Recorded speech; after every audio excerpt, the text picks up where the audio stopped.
जी अस्सलाम वालेकुम दोस्तों, मैं हूं अमीन ख़ान। एक बार फिर से आप सबको बहुत बहुत वेलकम कहते हैं और इस वक्त एक वीडियो है, हम इस पे रिएक्शन करने जा रहे हैं। सबसे पहले इस वीडियो को देखते हैं। जनाब साबिर शाकिर साहब का वीडियो है और इसका टाइटल है तैयार हो जाइए, बड़ा सियासी जलजला आ रहा है, ताकतवर खिलाफ पहला बड़ा हमला, बात पॉइंट ऑफ नो रिटर्न तक जा पहुंची। तो आइए पहले इस वीडियो को देखते हैं कि इसमें शाकिर साहब जो है वो क्या कहते हैं, इसका ओपिनियन और एनालिसिस क्या है, पाकिस्तान के पॉलिटिक्स के हवाले से क्या कहते हैं, फिर बाद में जो इन्फॉर्मेशन सामने आए उस पे अपनी तरफ से कमेंट्स करते हैं। सबसे पहले देखते हैं इस वीडियो को। So let's start the video. बिस्मिल्लाहिर्रहमानिर्रहीम। नाज़रीन अस्सलाम वालेकुम, मैं हूं आपका मेज़बान साबिर शाकिर। वफाकी दारुल हुकूमत इस्लामाबाद से कुछ ताज़ा तरीन इत्तलाआत और हम खबरें आपसे शेयर करते हैं। महल्लाती साजिशें, इंतहाई ख़तरनाक और खौफनाक किस्म की महल्लाती साजिशों का आगाज़ हो चुका है। बंद कमरों में बहुत कुछ हो रहा है जो हमें नज़र नहीं आ रहा। आने वाले दिनों में एक सियासी भूचाल आने वाला है, जल्जला आने वाला है। इस जल्जले ने पाकिस्तान के सियासी निज़ाम के दरो दीवार हिलाने हैं और इसकी जद में कौन कौन आएगा और कौन कौन बचेगा, फिल वक्त हम ये तो नहीं कह सकते, लेकिन ये दरो दीवार ज़रूर हिला देगा। और फिल वक्त इशारतन किनायतन एक दूसरे को आंखें दिखाना शुरू कर दी गई हैं। मरियम साहिबा का ट्विटर अकाउंट मुकम्मल तौर पे खामोश है और वो तकरीबन 7 दिन से खामोश है। 21 तारीख को, इस वक्त तक जब मैं ये रिकॉर्ड करवा रहा हूँ, 21 तारीख के बाद उनका कोई ट्वीट नहीं हुआ। 21 तारीख को भी उन्होंने कुछ रीट्वीट किए और फर्दर कोई नया अपनी तरफ से कोई ट्वीट नहीं किया। और सऊदी अरब का दौरा नाकाम हो चुका है। मियाँ साहब जो हैं, नवाज शरीफ साहब, वो पाकिस्तान आने के बजाय यूएई, यूएई से सऊदीया, सऊदीया से यूएई और यूएई से यूरोप जा चुके हैं। और सऊदी अरब से भी नवाज शरीफ साहब को जवाब हो चुका है। और सऊदी अरब में, और न सिर्फ सऊदी अरब में, बल्कि एक 7 मुल्की कंसोर्शियम, जो मिडल ईस्ट के कंट्रीज़ हैं, जिसमें यूएई है, कतर है, सऊदी अरब है, दीगर ममालिक हैं, जिन्होंने एक सॉवरन फंड कायम किया है पाकिस्तान में इन्वेस्टमेंट के लिए। और पाकिस्तान में भी एक अथॉरिटी बनाई जा चुकी है और वो अथॉरिटी वन विंडो ऑपरेशन के तहत इस सरमायाकारी को यकीनी बनाएगी, तहफ़्फ़ुज़ देगी। और ये वही सरमायाकारी है जो कि इमरान खान साहब के साथ कमिटमेंट की गई थी 2019 में, जब मोहम्मद बिन सलमान पाकिस्तान आए थे। सऊदी अरब के क्राउन प्रिंस, ताकतवर तरीन शख्सियत पाकिस्तान आए और पाकिस्तान में $20 अरब की सरमायाकारी का वादा किया था।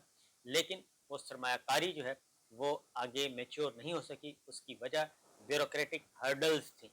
और ब्यूरोक्रेटिक हर्डल्स के साथ साथ, बल्कि उसमें कुछ जानबूझ के वो हर्डल्स क्रिएट की गई थी इमरान खान साहब के हुकूमत को नाकाम बनाने के लिए। अब वही चीज़ें अब फैसिलिटेट किया जा रहा है। फैसिलिटेशन सेंटर भी बना दिया गया है, फैसिलिटेशन काउंसिल भी बना दी गई है, सब कुछ हो रहा है। अब वही $20 अरब और उसमें मज़ीद कुछ ऐड किया जाएगा। $8 अरब का सॉवरेन फंड जो है वो कायम किया गया है पाकिस्तान में इन्वेस्टमेंट के लिए। तो ये, और फिर डॉक्टर अवाद असीरी जो कि सऊदी इस्टेब्लिशमेंट का एक अहम जुज़ हैं, बहुत ही सीनियर डिप्लोमेट हैं और पाकिस्तान में एक तवील अरसे तक सफ़ीर रह चुके हैं।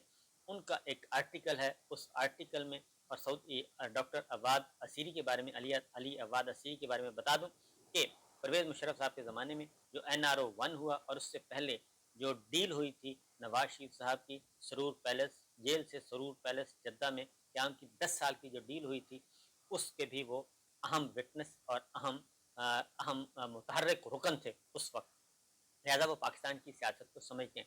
उन्होंने एक आर्टिकल लिखा इस बारे में और फिर उसमें शहबाज शरीफ साहब की बहुत ज़्यादा तारीफ़ की गई है। मतलब ये है कि शहबाज शरीफ साहब तो चल सकते हैं, नवाज शरीफ साहब नहीं चल सकते। नवाज शरीफ साहब का मतलब है मरीम साहिबा भी नहीं चल सकती। लिहाजा ये दोनों को हो चुका है जवाब। इसलिए मरीम साहिबा का ट्वीट अकाउंट मुकम्मल तौर पे खामोश है। ये तो है सऊदी अरब, यूएई, कतर प्लस 4 मुल्क और हैं जिनकी तरफ से, और डॉक्टर अली अवाद असीरी का जो आर्टिकल है वो पढ़ने वाला है। और उसमें उन्होंने ये बताया है कि 2019 में इमरान खान साहब के साथ $20 अरब की जो सरमायाकारी का वादा किया था सऊदी अरब ने, वो ब्यूरोक्रेटिक हर्डल्स की वजह से पाया तकमील को नहीं पहुंच सका था। लिहाजा अब वो दोबारा से उसका सिलसिला शुरू होने जा रहा है। नवाज शरीफ साहब का उन्होंने जिक्र नहीं किया, शहबाज शरीफ साहब का जिक्र किया। अब आते हैं मौलाना फजलुर रहमान साहब की तरफ। मौलाना फजलुर रहमान साहब नवाज शरीफ साहब के हक में मैदान में आ चुके हैं और वो शहबाज शरीफ साहब को फारिग कर चुके हैं। हमदुल्ला हाफिज हमदुल्ला हैं, सेनेटर हैं, बहुत ही सीनियर रुकन हैं JUI के। उन्होंने एक इंटरव्यू दिया ARY को और उसमें उन्होंने बताया कि नवाज शरीफ साहब जो हैं वो शहबाज शरीफ साहब से बेहतर वज़ीर आज़म हैं और वो बेहतर आदमी हैं और बेहतर सियासतदान हैं और वो मामलात को ज़्यादा बेहतर अंदाज में समझते हैं और चला सकते हैं। ये है मौलाना फजलुर रहमान साहब। मौलाना फजलुर रहमान साहब नवाज शरीफ साहब के साथ खड़े हो गए हैं और शहबाज शरीफ साहब को डिस्क्रेडिट कर दिया है। उधर से सऊदी अरब की तरफ से नवाज शरीफ साहब को डिस्क्रेडिट कर दिया, शहबाज शरीफ साहब के साथ खड़े हो गए। मरीम साहबा खामोश, क्योंकि 15 महीने 16 महीने होने को हैं, नवाज शरीफ साहब पाकिस्तान नहीं पहुंच सके और उनको किसी किस्म की कोई रिलीफ नहीं मिल सका और उसमें बहुत ज़्यादा रोल जो है, अब वॉइस ऑफ जर्मनी की रिपोर्ट का जिक्र कर चुका हूँ कि शहबाज शरीफ साहब और शहबाज शरीफ साहब का कैंप जो है वो बहुत ज़्यादा मुतहर्रिक है। अब आते हैं गिले शिकवे। मुस्लिम लीग नवाज क्या समझती है, शरीफ फैमिली नवाज शरीफ मुस्लिम लीग नवाज से ज़्यादा नवाज शरीफ साहब और मरीम साहबा क्या समझती है? वो ये समझते हैं कि बिल्कुल वही बात कि बाजवा साहब के साथ भी आखिरी दिनों में एक्सटेंशन की बात हुई थी, नहीं हो सकी एक्सटेंशन बाजवा साहब की। वो इसलिए नहीं हो सकी, इमरान खान साहब को जेल में क्यों नहीं डाला, इमरान खान साहब को डिस्क्वालीफाई करें, इमरान खान को ये करें। तो ये सारी बातें अपनी जगह पे। अब आते हैं ताज़ा तरीन ख्वाजा आसिफ साहब।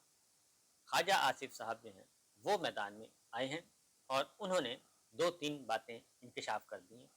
वो सामने उन्होंने बाजवा साहब को रखा, लेकिन बाजवा साहब तो इस तरफ एक बहाना है, निशाना कोई और है, उनका नाम भी कोई नहीं ले सकता और सारे का सारा जो हदफ है इस ख्वाजा आसिफ साहब की गुफ्तगू का, वज़ीर दिफा हैं वो, वज़ीर दिफा हैं इस वक्त, लेकिन वज़ीर दिफा जो हैं वो अपनी ही वजारत के ख़िलाफ़, अपनी ही वजारत के ख़िलाफ़, अपनी ही वजारत दिफा के ख़िलाफ़ बहुत ज़्यादा वो बोलते रहते हैं और बहुत ज़्यादा बोलते हैं, आउट ऑफ द बॉक्स जाके, और लिमिट्स भी बाज़ औक़ात लगता है वो क्रॉस कर गए हैं। वो ख़वातीन के साथ भी बदतमीज़ी करते हैं, ख़वातीन के साथ भी, वो शरीन मज़ारी साहिबा के साथ भी कर चुके हैं और अब भी ख़वातीन के साथ कर चुके हैं, जो अरकान पार्लिमान हैं उनके साथ, लेकिन उनको कोई पूछने वाला नहीं है। अब आते हैं एक बात, कुछ अर्सा पहले वो 2-3 दफ़ा वो एक बात कर चुके हैं, लेकिन अब उन्होंने एक बार फिर इस मौके पे एक इंटरव्यू दिया मंसूर अली खान को और उसमें उन्होंने 2-3 बातें कर दी। उन्होंने कहा कि अप्रैल 2019 में मुझसे राब्ता किया गया, ख्वाजा साहब कहते हैं मुझसे राब्ता किया गया और कहा गया कि आप पंजाब ले लें, आप पंजाब की गवर्नमेंट ले लें, PTI से वापस हम आपको दे देते हैं और कुछ अरसे के बाद आपको मरकज़ी हुकूमत भी वापस मिल जाएगी। ये बात कही गई। अब ये बात अप्रैल 2019 में, अब जो DGISI थे, DGISI वो फैज साहब नहीं थे, वो थे जन आसम मुनीर साहब। अब ये ख्वाजा साहब जो हैं वो क्या करना चाह रहे हैं, ये हम उन्हीं पे छोड़ देते हैं कि वो करना क्या चाह रहे हैं। वो इस लड़ाई में किसको शामिल करना चाह रहे हैं और किसको निकालना चाह रहे हैं और इस लड़ाई को कहाँ तक फैलाना चाहते हैं। इमरान खान साहब पे इल्ज़ाम है, इमरान खान साहब पे एतराज़ है। इमरान खान साहब ने अब तक 3.5 साल वो वज़ीर आज़म रहे, 15 महीनों में 16 महीने पूरे होने के हैं, उनको बरतरफ किया गया। उनको पता है, उनको सारी साजिशों का पता है। बाजवा साहब खुद एतराफ़ कर चुके हैं, लेकिन उनको ये नहीं पता था कि ये सिलसिला तो अप्रैल 2019 में भी हुआ और उसके बाद मार्च 21 में भी हुआ। जी दोस्तों, तो आपने साबिर शाकिर साहब का वीडियो व्लॉग जो है वो सुन लिया और जो इन्फॉर्मेशन उसने सामने लाकर पेश किए, जो कुछ कहा, बिल्कुल एग्जैक्टली ऐसा ही होगा और आने वाले चंद दिनों में पाकिस्तान के सियासत में बहुत बड़े चेंजेस आने वाले हैं। पाकिस्तान के सियासत में बहुत बड़ा, जिस तरह साबिर शाकिर साहब ने कहा है कि सियासी ज़लज़ला आने वाला है, बल्कि एक तूफ़ान आने वाला है اور خاص کر یہ عمران خان کی جو پاپولیرٹی ہے، اس کی جو سیاسی پریارٹی ہے، یا اس کا جو اس وقت سیاسی عدم استحکام ہے، جو پورے پاکستان کے لوگ اس وقت عمران خان پر اعتماد کرتے ہیں اور اسے ووٹ دیتے ہیں، بلکہ ساتھ ہی ساتھ پاکستان کے ہر حلقے کا ووٹنگ سروے بھی ہو رہا ہے، اور زیادہ تر موسٹلی بہت سارے حلقوں کا ووٹنگ سروے جو ہے وہ کمپلیٹ ہو چکا ہے، اور اس سے بھی بہت سارے رزلٹ سامنے آ گئے ہے کہ تحریک انصاف کو سب کے سب لوگ جو ہے وہ اپنا ووٹ دیتے ہیں عمران خان کے نام پر۔ عمران خان کو پورے پاکستانی قوم اس وقت سپورٹ کرتے ہیں، اور ایک نام ہے، ایک پہچان ہے پاکستان کے سیاست کے اندر، اور اسی پہچان کو، اسی قوت کو کمزور بنانے کے لیے، اسے ٹوٹنے کے لیے، اسے ختم کرنے کے لیے پاکستان کے جو ان کے جو مخالف سیاسی قائدین ہے، اور ان کے جو خاص کر مخالف پولیٹیکل پارٹیز ہے، اور ان میں سب سے بڑی پولیٹیکل پارٹی جو ان کا کمپٹیشن کر رہا ہے وہ ہے مسلم لیگ نون، نواز شریف کا جو پارٹی ہے۔ اس منصوبہ بندی کو کامیاب کروانے کے لیے اپنے کوششیں کی جا رہی ہے، لیکن میں نہیں سمجھتا ہوں کہ یہ اپنے اس گھٹیا منصوبوں میں کامیاب ہو پائیں گے، بلکہ پاکستان کا جو پولیٹیکل سسٹم ہے وہ انشاءاللہ عمران خان اس کے اندر ایک بہت بڑا کریکٹر ہے، اور پورے پاکستانی عوام عمران خان کے ساتھ کڑے ہیں۔ انشاءاللہ عمران خان اگر ڈسکوالیفائی نہ کیا جائے یہ گھٹیا لوگ اپنے گھٹیا پروپیگنڈوں اور کرداروں کے بنیاد پر، تو انشاءاللہ عمران خان نیکسٹ وزیر اعظم ہوگا، اور پھر بعد میں پاکستانی لوگ اس نتیجے پہ پہنچ جائیں گے کہ پاکستان کا سسٹم کیا عمران خان ٹھیک کروا سکے گا یا نہیں۔